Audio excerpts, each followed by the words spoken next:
Assalamualaikum warahmatullahi wabarakatuh.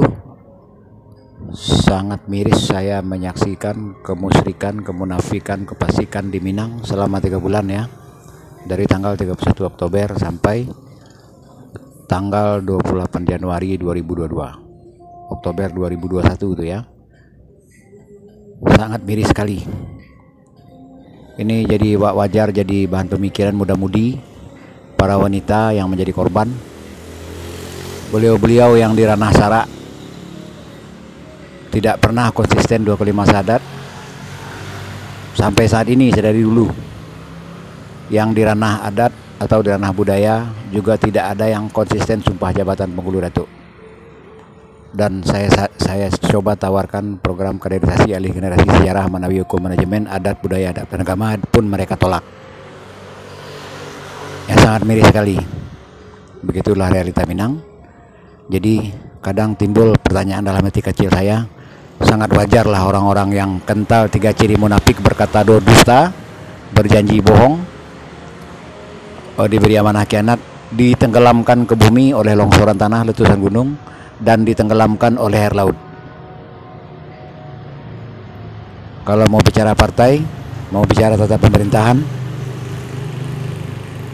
moga maklum sendiri ya.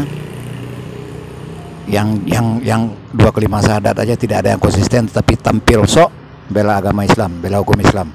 Yang di ranah adat juga begitu, bicara manis dalam susunan kato, tetapi kental 3 ciri munafik, berkata dusta, berjanji khianat, berjanji bohong, diberi amanah khianat. Itulah realita ya. Saksikan perjalanan saya di Sumbar dari tanggal 31 Oktober 2021 di channel YouTube Andi Khalifah Minang Indonesiawi ini ya, dan saksikan postingan terbaru. Itu adalah kesimpulan-kesimpulan yang harus disampaikan jika benar-benar menganut paham bakatobana bajaran durih tagak nawana Muhammadiyah.